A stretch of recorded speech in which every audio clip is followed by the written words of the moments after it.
c'est l'une des personnes qui a fait partie des piliers de Francky dans notre ancienne compagnie. C'est la personne, en fait, si vous voulez, un jour on était en convention internationale, il y avait plus de 20 000 personnes. Et Francky, il est monté sur scène et il a appelé toutes les personnes qui avaient des positions saphir ou plus, et il a appelé une vingtaine, une trentaine de personnes. Dans cette vingtaine, trentaine de personnes, il n'y en a que 2 qui ont parlé. Son premier partenaire, la personne grâce à qui tout a commencé pour lui, et le deuxième, la personne qui est ici avec nous. C'est quelqu'un qui a fait partie des classements de top earners numéro 1 en France et en Europe, dans notre ancienne compagnie. Écoutez-moi bien, je vous conseille encore une fois d'écouter très très attentivement ce qu'il va vous donner comme compétence ce soir, parce que c'est de l'or en barre. Mesdames et messieurs, merci d'accueillir mon ami Mehdi Matouk, s'il vous plaît.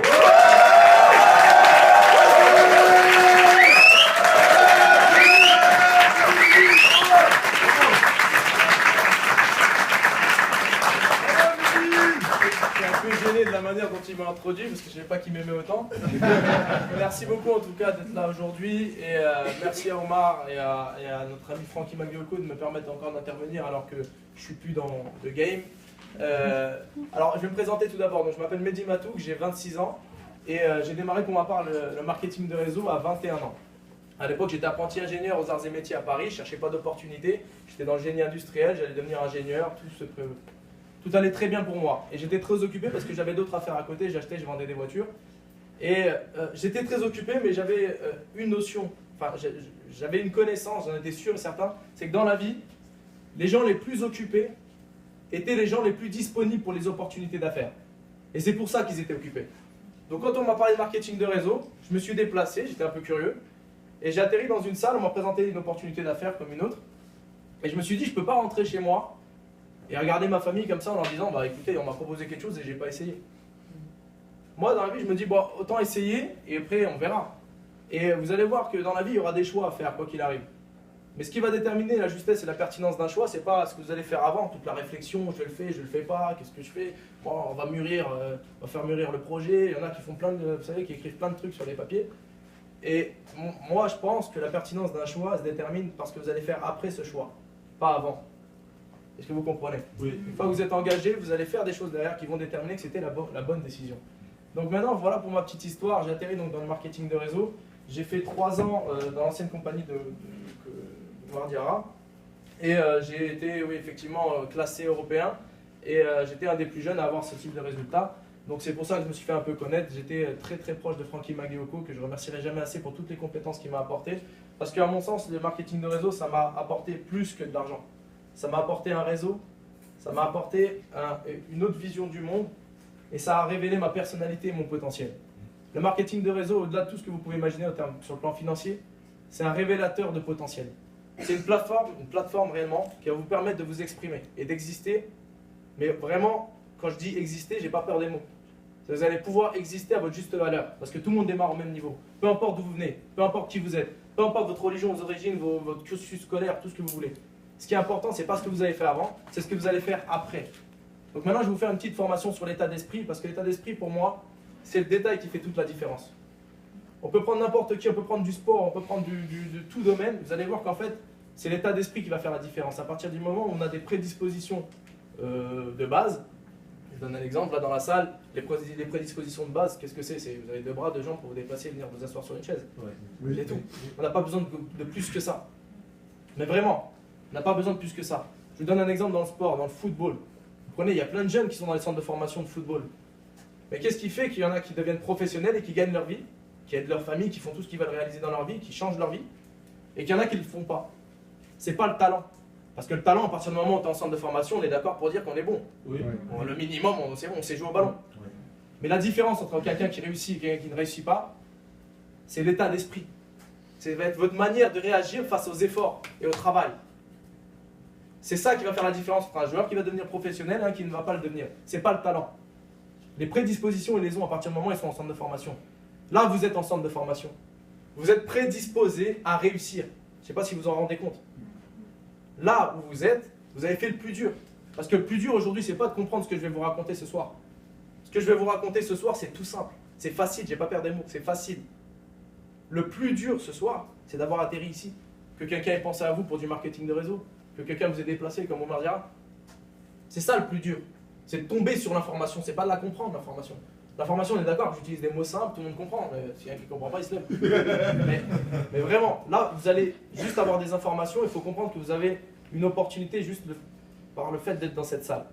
Donc maintenant, avant de démarrer cette formation, il faut arriver à se dépolluer l'esprit de tous les codes et les mœurs qu'on a eu depuis qu'on est petit, parce qu'on a grandi dans une société, dans une éducation, où on n'a pas beaucoup d'informations concernant la réussite. La réussite, il dit dans la vidéo, vous avez vu quand il dit l'être humain, l'homme a peur de la lumière. Vous savez que les bébés ont peur du noir. Les adultes ont peur de la lumière. Les adultes ont peur de ce qu'ils ne connaissent pas. Les adultes ont peur de la réussite. Et ils en ont peur à un point où on ne s'est pas enseigné à l'école. Alors que la réussite, pour moi, c'est la matière la plus importante qu'on devrait enseigner. C'est un art, c'est un métier, la réussite. Et je ne sais pas pour quelle raison on n'a pas accès à cette information-là. Le leadership, c'est enseigné en primaire en Angleterre. Le leadership en France, avant d'entendre le mot leadership, je crois que j'ai attendu Bac plus 4. Donc je sais pas, avant en fait c'est un feat. C'est vrai. Bravo. Maintenant, ce qu'il faut vraiment comprendre, c'est que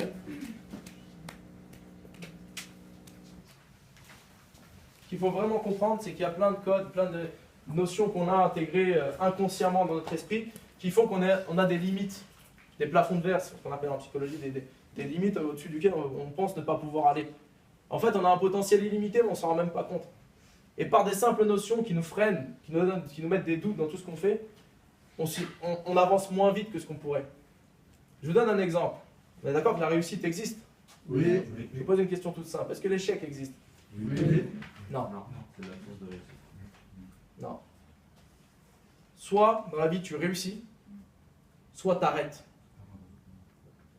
T'échoues jamais. L'échec, c'est un concept inventé par la frustration humaine. Est-ce que vous comprenez ça? L'échec est un concept inventé par la frustration humaine. L'échec n'existe pas. Soit tu réussis à l'école, tu as ton diplôme, soit tu arrêtes l'école. C'est quoi ça, l'échec scolaire? Ça n'existe pas. Tu continues, tu redoubles 6 fois, mais tu l'as.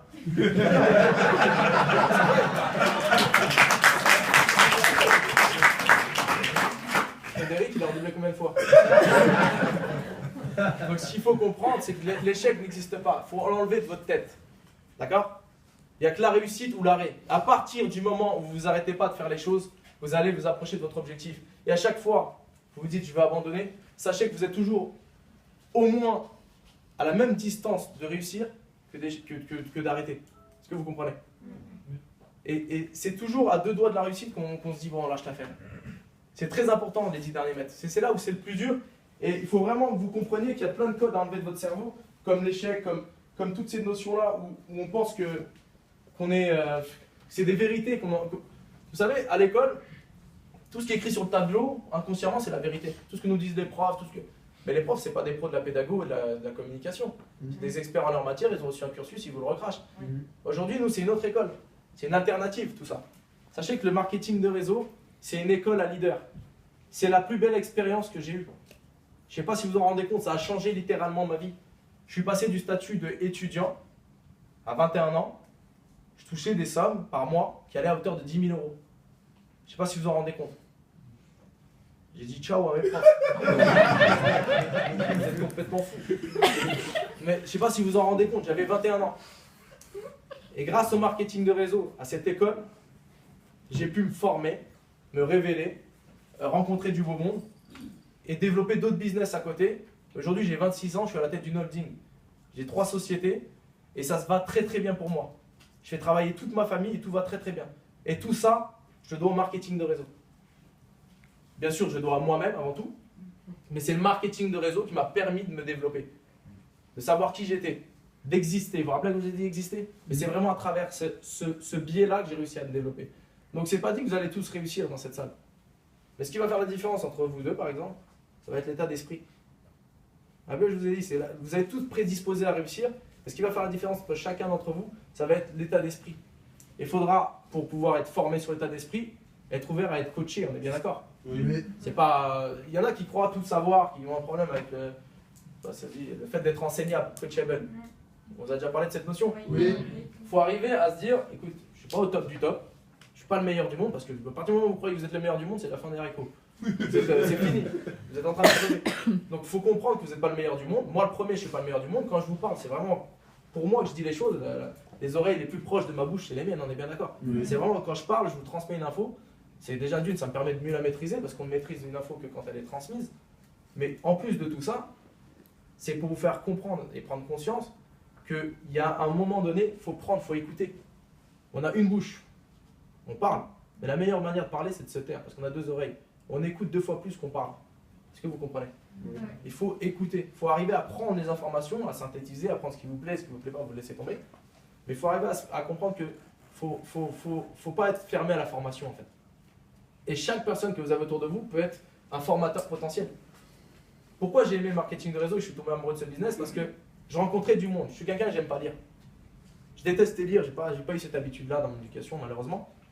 Et quand j'ai eu l'opportunité de rencontrer du monde, je me suis dit, mais en fait, c'est des livres ouverts, ces gens-là. C'est des livres ouverts. Au lieu de lire et de me prendre la tête, ou j'ai pas envie de lire, de toute façon, je vais aller parler avec quelqu'un, je vais avoir. C'est mieux qu'un livre, c'est une histoire, c'est une expérience, c'est plus riche qu'un livre pour moi, une personne. Est-ce que vous comprenez? Oui. Et vous n'êtes même pas conscient de la richesse qu'il y a dans cette salle-là. De par le métissage, de par le mélange, des horizons différents, différents auxquels vous venez. Mais il faut juste comprendre ce truc-là. À partir de là, vous allez comprendre que vous avez une richesse juste à côté de vous, vous en rendez pas compte. D'accord? Donc il faut arriver à accepter d'être coaché. Et le coaching, qu'est-ce que c'est? Qui peut me donner la définition du coaching? S'il vous plaît? Ouais. Comment tu t'appelles? Je m'appelle Émeric. Émeric, je t'en prie. Oui, donc pour moi, le coaching, c'est la capacité à recevoir l'information de son. Qu'est-ce que c'est que le coaching? Non, c'est très bien, mais le continue, je t'en prie. Pour toi, c'est la capacité à recevoir. Ça, c'est coachable. Être coachable, mais coacher quelqu'un. Le coaching, qu'est-ce que c'est? C'est la capacité à transmettre une information. Ouais, très bien. C'est ça. Le coaching, en fait, c'est la capacité à transmettre une information. C'est large. Maintenant, je vais vous donner ma définition du coaching. Le coaching, vous savez, quand il y a des gens les psychologues, les psychanalystes, les psychiatres, etc., sont des gens qui cultivent le passé pour expliquer le présent. Vous savez ça? Pour expliquer pourquoi vous n'êtes pas bien en ce moment, pourquoi vous pleurez, pourquoi vous êtes... Voilà. C'est des gens qui vont creuser, c'est un peu sadique. Ils vont creuser, ils vont essayer de savoir pourquoi vous êtes là. T'es là, c'est bon. Ok, maintenant, il faut savoir où tu peux aller. Et nous, au lieu de cultiver le passé, qu'est-ce qu'on fait? On cultive le futur. Peu importe d'où vous venez, nous, ce qu'on va faire, on va vous prendre d'un point A, on va essayer d'aller à un point B. Pourquoi nous? Pourquoi les leaders? Parce que nous, on n'est pas mieux que vous. Mais on voit peut-être un peu plus loin que vous à ce moment-là. Est-ce que vous comprenez ce que je veux dire? Oui. On va juste vous dire, c'est peut-être mieux d'aller par là. On va vous conseiller, c'est tout ce qu'on va faire. Et on va essayer d'orienter votre direction. C'est ça le coaching. Mais maintenant, quand vous êtes coaché, il faut accepter donc recevoir l'information, comme on vous a dit. Et il faudra accepter de se remettre en question. Se remettre en question, c'est travailler sur soi-même. Et se dire qu'à un moment donné, voilà, on peut être meilleur le lendemain que la veille. On n'a pas tout, on n'a pas la science infuse. J'ai un ami à moi, que j'avais parrainé à l'époque. Et c'est là que j'ai pris conscience du truc. J'allais voir, je l'aidais, je l'accompagnais pour faire ses clients, etc. Et à chaque fois que j'allais voir ses amis, la méthode c'était de demander un service pour qu'ils nous aident, parce qu'on n'avait que quelques clients à faire. Et personne ne voulait. Et vous direz son prénom après. Personne ne voulait, je devenais fou, c'est pas possible. En fait, c'est un mec qui, dans son entourage, avant, il s'était mal comporté. Soit il devait de l'argent un peu à tout le monde, soit il avait menti à droite à gauche. Il n'était pas très... c'est mes amis, j'étais sûr que c'est ton meilleur ami. Je vais voir son meilleur ami avec lui, c'était une ligne, il fallait... Bon, son meilleur ami, il a une ligne France Télécom, d'accord? Il paye 30 € par mois. On lui propose, sans changer de numéro, sans coupure de téléphone, de payer 28 € par mois, par exemple. D'accord? Il va payer 2 € moins cher, il va aider son ami, parce que son ami va être commissionné dessus. On va avoir son meilleur ami, il a grandi avec lui, il me dit non, non. Je dis, attends, c'est ton pote? Il dit ouais. Il connaît quelqu'un chez France Télécom ou pas? Je dis non, il connaît personne. Je dis toi, tu connais? Il dit ouais. J'écoute, moi, je ne veux pas rentrer dans vos affaires, mais... J'ai craqué, j'ai dit, on va faire du porte-à-porte. Et tous ces clients, les a fait le fleuriste, le truc des gens qu'ils ne connaissaient pas. Bref, tout ça pour vous dire qu'en fait, il faudra accepter qu'il y a un travail à faire sur vous-même. Donc lui, il a fait ce travail-là. Il s'est dit, à un moment donné, voilà, bon, j'ai fait des erreurs dans ma vie, on va essayer d'effacer tout ça. Et on va essayer de devenir une bonne personne. Qu'est-ce que c'est devenir une bonne personne? C'est à faire attention à l'autre. C'est essayer de devenir positif. D'accord? Et tout ça, il faudra donc faire un bilan. Ses défauts, ses qualités. C'est indissociable, défaut-qualité. Indissociable, ça veut dire que vous avez des défauts, vous avez des qualités. Sachez que quand vous vivez avec une personne, pour ceux qui sont en couple, ceux qui ont des frères et sœurs qui vivent encore avec leur fratrie, quand vous vivez avec quelqu'un, vous payez le prix de la qualité de la personne avec qui vous vivez par le défaut qui lui correspond. Est-ce que vous comprenez cette phrase? Oui. Je vais m'expliquer. On va pas noyer tout le monde tout de suite. Alors, je prends mon exemple, parce que je connais pas tout le monde. Mon exemple, je suis quelqu'un d'hyperactif, d'accord? C'est une qualité. Bon, je fais tout très vite, je suis très énergique. Mais mon défaut, je suis impatient. Mais ça rend fou les gens. Je peux pas faire la queue, vous me verrez jamais faire la queue. Je peux pas, au magasin, je fais pas la queue. Ça veut dire, j'envoie quelqu'un faire la queue, je vais faire les courses. En fait, je fais pas la queue, c'est pas possible. Quand j'attends le RER, je suis sur le quai du RER, je peux pas rester à attendre le train, je marche le long. Je marche le long, je fais des allers-retours comme ça. Je dis, celui-là, il est fou. Mais je peux pas, j'ai un problème par rapport à ça, je suis impatient. Donc ça, c'est le défaut qui correspond à la qualité d'être super actif, super speed, etc. Vous saisissez? Oui. Et le prix à payer pour la personne qui est avec moi, si elle est avec moi parce qu'elle aime bien les gens speed, bah c'est voilà, je suis impatient aussi. Vous comprenez? Donc c'est le prix à payer pour avoir une qualité, il y a toujours un défaut. Et donc le travail qui est à faire, c'est d'identifier ce défaut, parce que la plus grande qualité, sachez-le, votre plus grande qualité, ça sera de reconnaître vos défauts. Une fois que vous les reconnaissez, il faudra travailler dessus. Et on peut même, si on travaille bien, transformer ces défauts en qualité. Pour ma part, je sais que comme j'étais impatient, bah, j'avais cette notion cette obsession du temps. Toujours. Et je me suis dit, mais ça, c'est quelque chose de bien dans le monde professionnel. Être obsédé par le temps. Parce que la clé de la réussite, sachez-le, c'est le management du temps. C'est pas manager les hommes. C'est manager son temps. Quelqu'un qui manage bien son temps, il a tout réussi. Donc à partir de là, je me suis dit, bon, il y a quelque chose à faire. Mais vraiment, un vrai défaut. Du style, je suis dans ma cuisine, il y a un sachet de pain au chocolat. Je prends le pain au chocolat dans le sachet, je le prends à l'envers. Qu'est-ce que vous faites? Vous le retournez, vous le mangez. Moi, je le mange à l'envers et pendant que je mâche, je le retourne pour gagner du temps. Non, mais vraiment, je suis fou à ce niveau-là. Donc, j'ai travaillé. Je viens de comprendre après. Et donc, j'ai travaillé sur ce truc-là pour apprendre à travailler vraiment en temps masqué. Temps masqué, ça veut dire passer un coup de fil quand je suis dans la voiture, avec, bien sûr, ne téléphonez pas au volant, mais en gros, à travailler en temps masqué. Ça, c'est quoi? C'est manger un pain au chocolat. Changer la position du pain au chocolat en temps masqué. C'est un peu ça, c'est pour ceux qui suivent. Mais en gros, ce que je veux faire comprendre, c'est qu'il faudra accepter ses défauts et travailler sur ses qualités, en fait. D'accord? Parce que vos qualités et travailler dessus vont développer chez vous une confiance en vous. D'accord? Qui va tout nuancer, sur tout le reste. Tous vos défauts, vous n'allez pas les oublier, mais ça va nuancer parce que vous allez être tellement productif sur vos qualités. On va vraiment vous reconnaître par rapport à ça. Et juste cette reconnaissance-là va vous donner confiance en vous. Et vous allez avancer. Parce qu'en fait, il y a différentes manières d'avancer. Il y a le cercle vertueux et le cercle vicieux. Le cercle vicieux, qu'est-ce que c'est? C'est vous vous attardez sur vos défauts, vos problèmes, vous déprimez un peu, vous avez des doutes, vous ne savez pas trop où vous en êtes. Et il faut savoir que c'est comme ça, hein, c'est les psychologues qui le disent, quand tu as des doutes, ça fait obstacle aux actions. D'accord? Qui dit obstacle aux actions, bah, dit moins de résultats, on est bien d'accord? Oui. Qui dit moins de résultats, dit encore plus de doutes. Oui. On est d'accord avec ça? Qui dit encore plus de doutes, encore moins d'actions, encore moins de résultats, encore plus de doutes, encore moins d'actions, encore moins de résultats. Ça, c'est un cercle vicieux. Vous pouvez vous tirer une balle, c'est pareil. Maintenant, il y a le cercle vertueux. Travailler sur ses qualités, être super positif, avancer, se dire non, c'est pas grave, on avance, on fait des actions.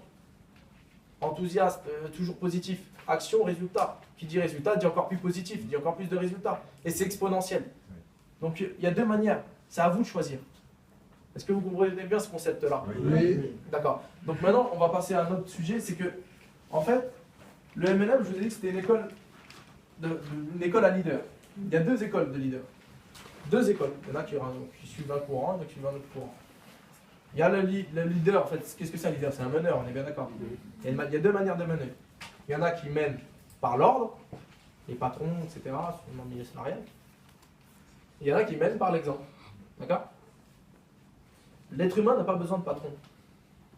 L'être humain a besoin d'un leader, quelqu'un qui le mène, qui le montre par l'exemple. Il dit on peut aller là-bas, j'y vais, viens avec moi. C'est pas quelqu'un qui dit va là-bas, fais ça, fais truc.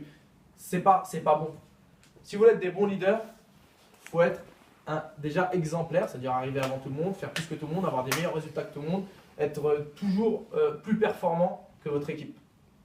Parce que à partir de là, vous allez être aimé autour de vous. Enfin, je ne sais pas comment vous expliquer, mais en fait, vous allez être apprécié pour votre boulot. Et vous allez imposer le respect, en fait, par votre travail. Et il faut comprendre une chose, c'est que quand vous êtes dans cet état d'esprit-là, d'amélioration continue, de travail sur vous-même, d'être bien avec les gens, d'être un leader par l'exemple et non pas par l'ordre, eh ben, vous allez voir le monde au travers des yeux des autres, en fait. Et là, je vais vous expliquer un concept très important à comprendre. C'est que là, vous êtes dans une salle, on est peut-être, on est combien 50, 100. Vous tous, là, autant que vous êtes, vous allez vivre des relations entre vous, enfin, professionnelles, j'entends. Et ce qu'il faut comprendre, c'est que vous allez être face à des problématiques. Même dans l'amour, c'est le cas. Vous allez être face à des problématiques, d'accord, des situations conflictuelles. Et à chaque fois que vous êtes confronté à ce type de situation, il faut savoir qu'il y a 3 personnes à l'intérieur de vous qui sont en train de parler. 3 personnes. Il y a l'ami, l'ennemi et l'ambassadeur. D'accord? L'ami, c'est la personne qui va dire ouais, mais c'est un peu de ma faute, ouais, ben, je sais pas, ouais. Bon, c'est la victime. L'ennemi, c'est qui? C'est c'est de sa faute, c'est un connard, c'est bon, c'est de sa faute à lui, ça c'est l'ennemi. Et la 3e personne, c'est la personne qu'il faut écouter, c'est l'ambassadeur. C'est la personne qui va vous poser une seule et bonne question. Mais en fait, travailler avec moi, vivre avec moi, passer du temps à côté de moi, vivre en ma présence en fait, c'est comment? Et en fait, c'est cette question-là existentielle qu'il faut se poser. C'est comment être avec vous? C'est bien, c'est pas bien? C'est comment? Et là, commence la remise en question. Et là, vous dites, attends, je commence. Bon, après, il ne faut pas plaire à n'importe qui, sinon vous devenez n'importe qui. Mais il faut arriver à se dire, être un leader, c'est savoir se faire aimer des autres. D'accord?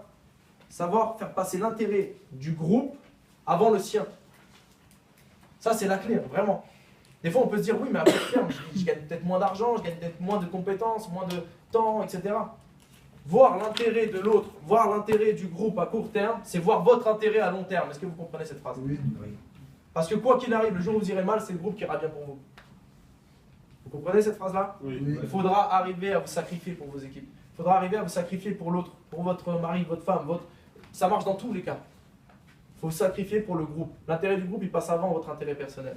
Est-ce que c'est bien compris pour tout ça? Oui. Ok. Ensuite, par rapport à tout ça, vous allez avoir donc une responsabilité de compétence. Cette responsabilité, c'est quoi? Vous avez une position de main de leader, comme M. Diarra, comme la personne qui s'est présentée tout à l'heure. Vous avez des responsabilités en termes de compétences. Ça veut dire qu'en gros, vous êtes le leader du groupe. Vous devez courir après la compétence pour pouvoir la donner à vos équipes.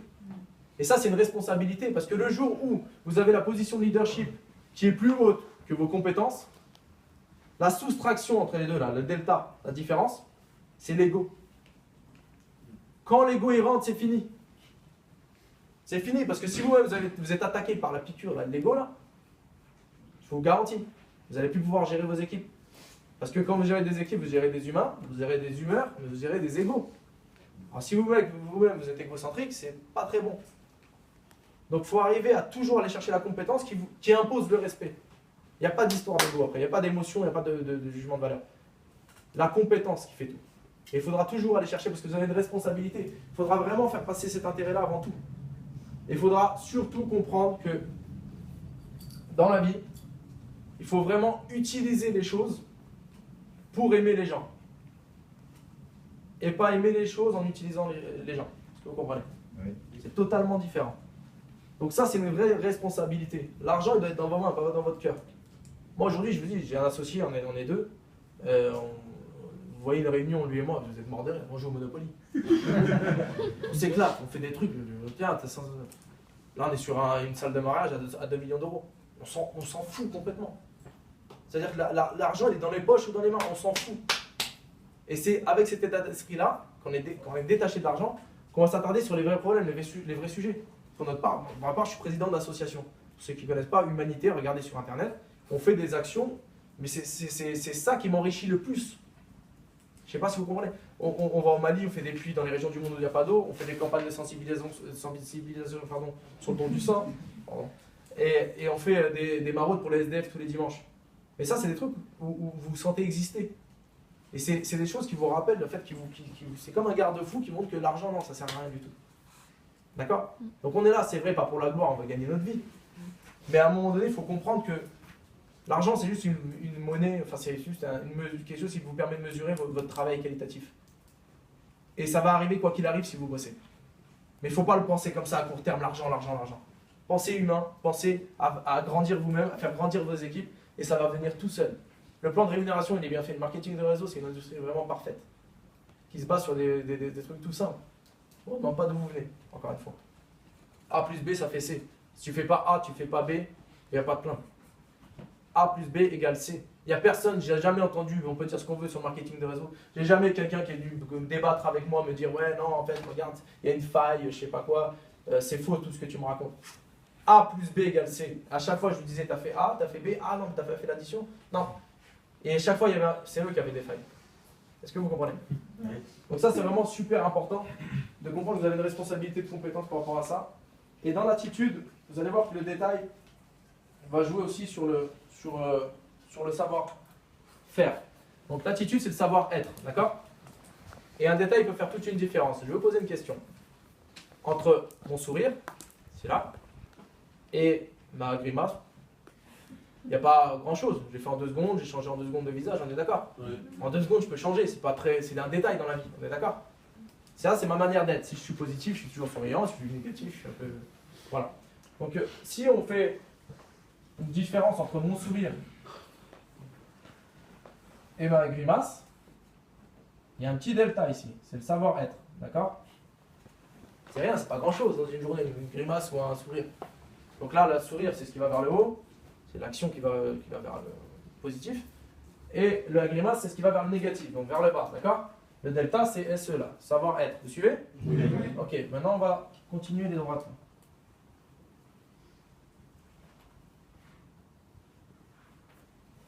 Regardez le delta. Qu'est-ce que c'est ça? Savoir-faire. Regardez l'impact de votre attitude sur ce que vous allez faire. Ça, c'est l'impact de votre attitude sur ce que vous allez faire. Vous voyez l'impact un peu ou pas? Oui. Et c'est un détail qui fait la différence. Qu'est-ce qu'on disait tout à l'heure? C'est pas le talent, c'est savoir l'état d'esprit. C'est un détail qui fait toute la différence. Et à partir de là, vous allez comprendre maintenant. Là, on ne peut pas mieux faire comme démonstration mathématique, géométrique, ce que vous voulez, pour vous dire qu'il faut être positif, on est bien d'accord? Donc vous allez devoir être positif. Pourquoi? Parce qu'être positif, ça va vous attirer que des bonnes choses. Que des bonnes choses.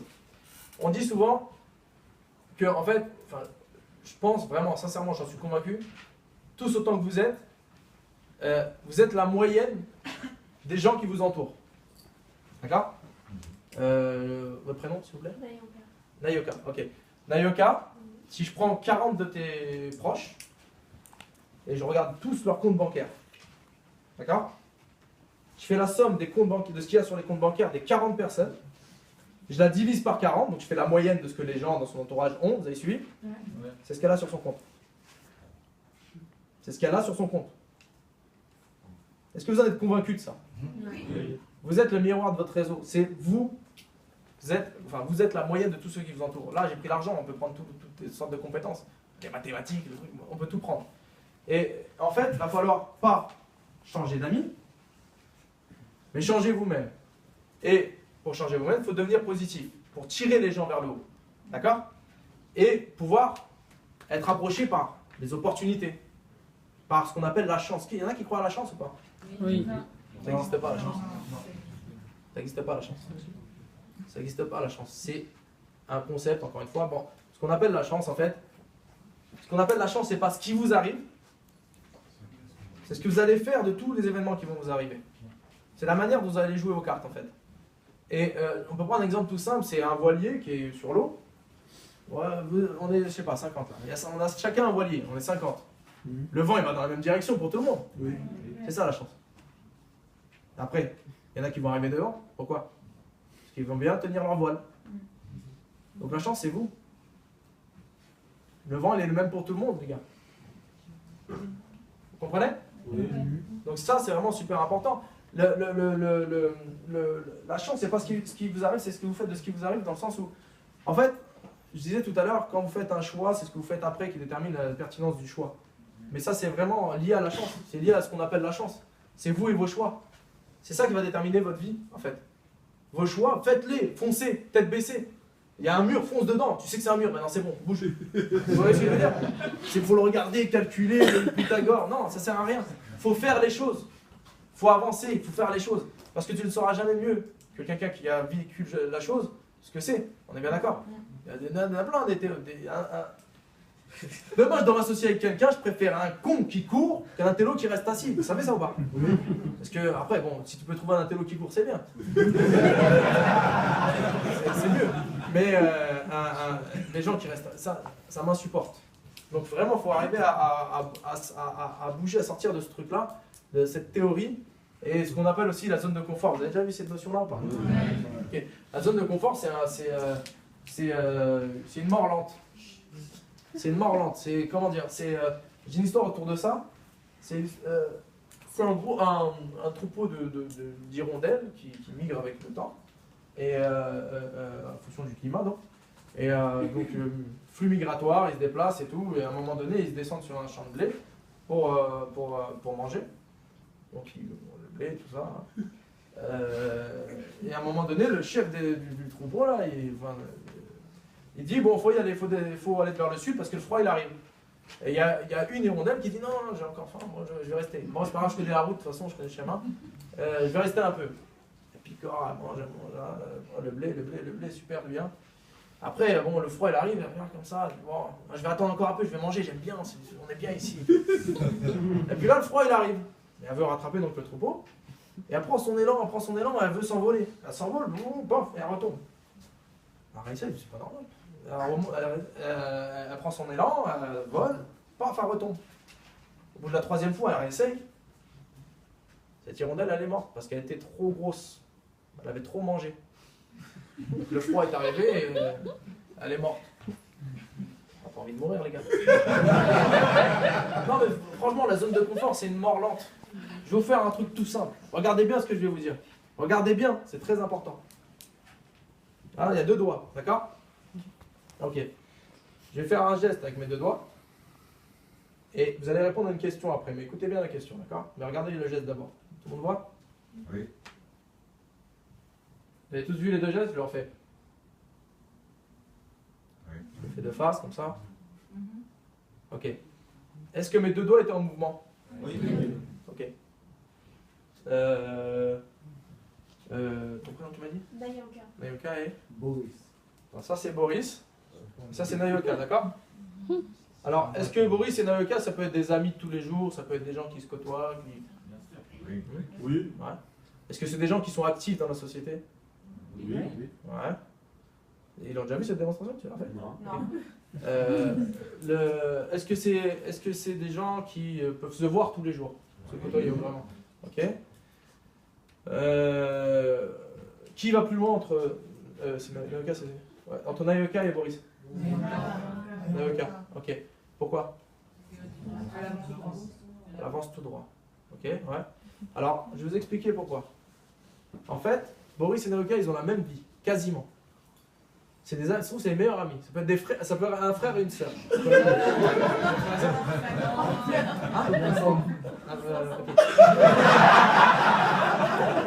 Ils peuvent vivre ensemble. Et en fait, ils peuvent se voir tous les jours. Et en fait, ils peuvent ne pas s'en rendre compte, mais il y en a un qui avance beaucoup plus vite que l'autre. Pourquoi? Parce qu'en fait, la seule différence entre les deux, ils se lèvent tous les matins, ils vont travailler tous les matins, les deux, ils mangent le même petit-déj, ils mangent tout ce que vous voulez, ils sont ensemble. D'accord? On a pris le bon exemple.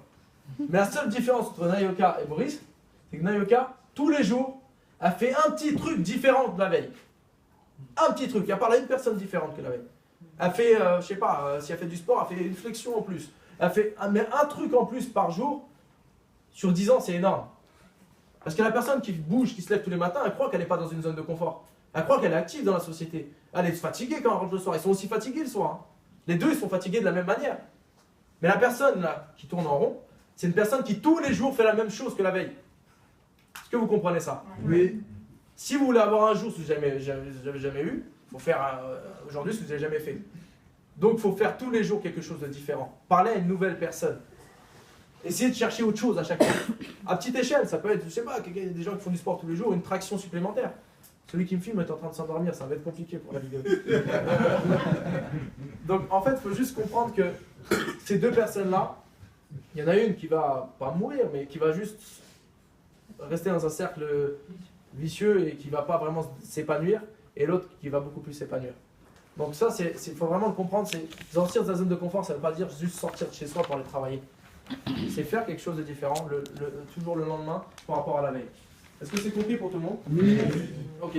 Donc, à partir de là, quand vous allez être donc, dans cette position positive, anti-zone de confort, etc., il faudra vraiment cultiver votre pourquoi. Alors, votre pourquoi, tout le monde sait ce que c'est qu'un pourquoi? Okay.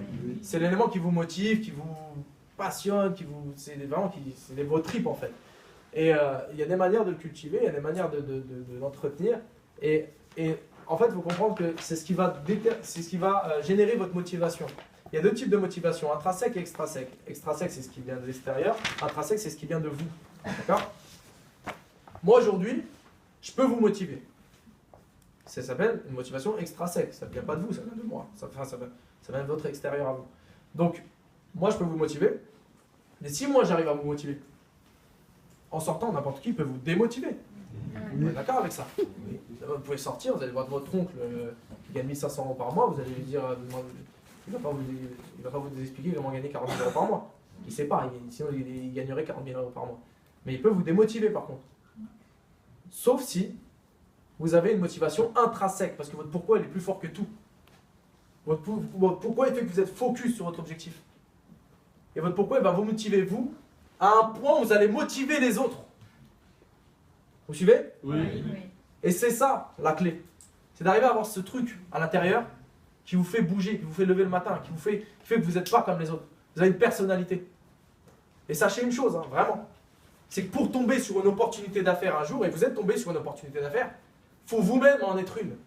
Donc vous êtes des opportunités d'affaires. Il faut arriver à vous élever à ce rang-là et à savoir que vous êtes des bonnes personnes. Vous avez une personnalité.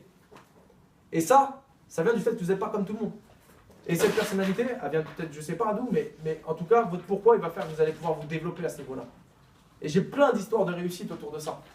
Mais les gens qui sont focus sur leur objectif, c'est des gens qui peuvent pas s'arrêter, c'est pas possible. C'est vraiment pas possible. Ils n'écoutent pas les autres, ils s'écoutent eux.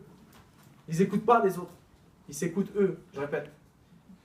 Un jour, il y a un jeune qui est allé voir je crois qu'on appelle ça un sage, un gourou, je sais pas, un mec un sage, on va dire. Et quand il le voit, il a dit, écoute, moi je veux réussir dans la vie. Le sage lui a dit, bah, rendez-vous demain à 15 h sur la plage. Ils sont partis sur la plage. Il a fait rentrer dans l'eau, en fait, le sage est reculé comme ça dans l'eau. Et le jeune, il avançait vers lui. Il disait, avance, avance, avance. Donc il reculait, et plus il reculait, plus c'était profond. Vous suivez? L'eau qui est la plage, l'eau. Il recule. Il commence à avancer, et ils ont de moins en moins pied. Et au moment où ils ont de moins en moins pied, le sage, il prend la tête du jeune, il la met dans l'eau. Mais fort. Et le jeune, il a la tête dans l'eau, il ne sait plus quoi faire. Il essaie de se débattre, il n'arrive pas. Le sage, il a plus de force que lui. Il n'arrive pas, il n'en peut plus, il va étouffer, il va se noyer, quoi. Et là, à ce moment-là, mais il n'en peut vraiment plus. À quoi il pense? Il pense qu'à une seule chose. C'est respirer. Mais il pense à ça tellement fort qu'il se dit, il va mourir, il veut juste respirer, c'est juste ce qu'il faut. Et le sage, il le tient comme ça, il le tient, et d'un coup, il lâche. Et là, il sort de l'eau, et il respire l'oxygène comme s'il n'en avait jamais eu. Mais pourquoi t'as fait ça? Il n'en peut plus. Il dit, mais qu'est-ce que tu fais? Tu veux me tuer? Et ça, je lui dis, écoute, tu veux réussir? Pense à ton objectif aussi fort que la manière dont tu as pensé à respirer. Il n'y avait rien d'autre. Entre lui et la respiration, il n'y avait plus rien. Il allait mourir. C'est ça. Il faut être prêt à se sacrifier pour son objectif. C'est la même manière de voir le truc. Est-ce que vous comprenez? Oui. Et ça, c'est super important. Il faudra penser très fort à son objectif. Et la loi d'attraction, ils ont des notions sur ça? Oui. La loi d'attraction, ça parle de ça. C'est plus vous allez penser fort à ce que vous voulez, plus vous allez avoir de chances d'obtenir ce que vous voulez. Parce que naturellement, vous allez mettre en place des actions qui vont vous amener vers ça. Vous comprenez? Donc, en gros, on est d'accord pour dire que plus vous allez penser à ce que vous voulez, plus vous allez avoir de chances d'avoir ce que vous voulez. Et plus il est naturel que si vous pensez à ce que vous ne voulez pas, comme les doutes, le cercle vicieux tout à l'heure, vous avez moins de chances d'avoir ce que vous voulez. C'est pas les astres, les lunes, on s'en fout de ça. Je vous parle juste concrètement sur le terrain. Quand vous pensez fort à ce que vous voulez, vous avez plus de chances de l'avoir. Si vous voyez une belle femme passer, vous voulez l'aborder. Si vous pensez, ah non, on va pas vouloir, je suis moche, je suis pas beau, oh, laisse tomber, non, non, vous n'allez pas y aller à la fin. Elle a eu le temps de traverser 4 fois, elle est loin. Si vous êtes sûr de vous, juste positif, juste, ah j'y vais, de toute façon, je suis un beau gosse, j'y vais. Et là, tu vas. Parce que tu penses fort à ce que tu veux, c'est juste ça, hein, la loi d'attraction. Pas regarder les DVD, ils racontent des... Non, c'est ça la loi d'attraction. Non mais vraiment, c'est concret la loi d'attraction, c'est pas théorique, hein. C'est de la vie de tous les jours. D'accord? Et autour de ça, j'avais une histoire que je racontais souvent à mes équipes avant. Morgan Freeman, vous connaissez, c'est un acteur américain. Okay. Il a eu un Oscar pour un de ses films, je ne sais plus. Et il y avait un journaliste qui devait faire un reportage sur toutes les personnes qui avaient reçu un prix cette année-là. Donc le journaliste, il va chez tous les acteurs qui avaient reçu des prix, dont Morgan Freeman. Donc il sonne chez lui, il va chez lui. Et en rentrant chez Morgan Freeman, il dit, voilà, il interview par rapport à son prix, etc. Il dit, bah alors, qu'est-ce que vous avez fait de votre Oscar? Vous avez fait un don à une œuvre caritative? Il pose des questions. Morgan Freeman, il dit, non, il est au milieu, il est là, dans le salon. Comme ça, c'est le centre de toutes les discussions. C'est le centre de toutes les attentions. Il y a 4 canapés comme ça, un grand canapé, un grand salon. Et au milieu, il y a un meuble fait sur mesure, et il y a l'Oscar encastré à l'intérieur. Il dit, regardez, il est là. Comme ça, quand on s'assoit, bah, il est au milieu. Il est là. Il dit, ouais, mais c'est pas très original ce que vous avez fait. Vous auriez pu le mettre en vitrine, vous auriez pu le mettre dans, faire un don, je sais pas. Il n'y a pas d'autre histoire autour de ça? Il dit, non, juste ça. L'article sur Morgan Freeman était bouclé. Et juste avant de sortir de la maison, Morgan Freeman il dit, attendez, j'ai peut-être un truc à rajouter. Et il dit, ouais. Vous voyez le meuble qu'il y a entre les 4 canapés? Eh ben ça fait 10 ans qu'il est là. Et qu'il est vide. Et j'ai eu cet Oscar que cette année. Ça fait 10 ans que je pense à cet Oscar. Ça fait 10 ans que j'y crois et que je suis sûr que je vais l'avoir. Ça fait 10 ans que je crois en moi. Et je sais que je vais remplir ce meuble et qu'il était fait sur mesure pour l'Oscar. Il était focus sur son objectif. Et il n'y avait rien qui pouvait se mettre entre lui et son objectif. Ça, c'est son pourquoi. Un pourquoi, ça vous appartient, c'est intime. Pour ma part, moi, c'est des gens que j'ai perdus. J'ai un ami à moi qui est mort sur ma moto. Un mois après, j'ai un ami à moi qui est mort assassiné. Pour ces personnes-là, je vis pour 3. Je vis pas tout seul dans ma tête. Je vis pour 3. Il n'y a personne qui peut venir me dire « Ouais, non, t'as tort, t'as truc. » Non, je vais y arriver, c'est sûr. J'ai pas le choix. La réussite, et là, pour qui c'est un choix? C'est une obligation pour moi. À vous de voir ce que vous voulez. Moi, j'ai rendez-vous avec l'histoire. Et je vais pas être en retard, je vous le dis. 30 ans, je travaille plus. Donc, il faut bien comprendre une chose. C'est que ça dépend que de vous. Mais que de vous. Et il faudra vous écouter, vous, et être vraiment concentré sur votre objectif. Vous connaissez l'histoire des grenouilles ou pas? Vous la connaissez? Non. Je vais vous la raconter. C'est la plus belle histoire du monde. Un jour dans le roi, écoutez bien cette histoire, c'est la plus grosse histoire que vous allez entendre sur toute l'année 2014. Écoutez bien, parce que l'intérêt, c'est pas juste de l'apprendre pour vous, comme dans tout ce que je vous ai dit là. C'est d'arriver à le retransmettre, parce que c'est là où vous allez maîtriser l'information. Prenez pas tout pour vous. Prenez ça pour vos équipes, pour vos amis, pour vos proches. Cette histoire, elle est magique. Écoutez bien. Un jour, dans le royaume des grenouilles, le roi des grenouilles, il est arrivé, il a dit, écoutez, c'est ça. Il a monté du doigt une falaise. Il a dit, la première grenouille qui arrive tout en haut de la falaise, il épousera ma fille, la princesse des grenouilles. Elle avait des pattes magnifiques. Il dit, bah, il organise la course, etc. Il s'échauffe, pompe, traction, tout le monde est chaud. Hein. Top départ. Toutes les grenouilles elles commencent à grimper. Et il y avait une grenouille qui était super rapide, super sportive. C'était la première grenouille, d'accord? Première position. Elle grimpe, la falaise, elle grimpe. Mais il commence à faire froid, l'altitude, manque d'oxygène, etc. C'est de plus en plus compliqué, c'est normal, c'est toujours les 10 derniers mètres, vous vous rappelez, les plus compliqués. Et elle grimpe. Et 100 mètres avant la fin de la falaise, là, c'est chaud, c'est mort. Et elle redescend. Donc la grenouille, c'était la première grenouille. Elle fait demi-tour, elle descend, elle croise qui quand elle descend? La deuxième. Elle n'est pas montée là-haut. Vous pensez qu'elle veut que la deuxième elle monte? Non. Là-haut, il fait froid. T'as pas d'oxygène, tu peux pas respirer. C'est pas vrai, il n'y a pas de falaise. Tout n'importe quoi pour pas qu'il y aille. Ça, c'est le mec qui gagne 1000 € par mois qui vous dit non, on ne gagne pas d'argent, reste avec moi. C'est pareil. Lui, non, on n'y va pas. Il arrive à démotiver le deuxième, mais après ils sont deux. Ils descendent, ils rencontrent qui? Le troisième. Mais il est mort le troisième, c'est sûr. C'est sûr qu'il ne monte pas. Non, non, non, non, laisse tomber là-haut. Mais il y a un monstre, il y a un truc, c'est des fous. C'est une secte. Non, non.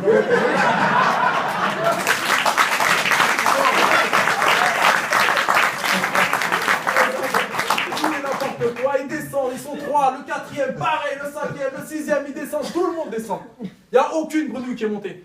Aucune. Sauf une. Et là, j'ai posé une question à ceux qui ne connaissent pas l'histoire.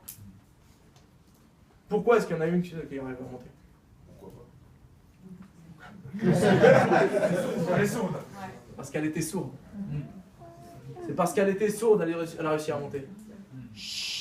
Et là, vous savez, avant, je racontais cette histoire très souvent. Et des fois, je tombais sur des gens super catégoriques, super négatifs. Il m'a dit, mais si elle était sourde, comment elle a entendu quand le roi il a dit qu'il fallait monter?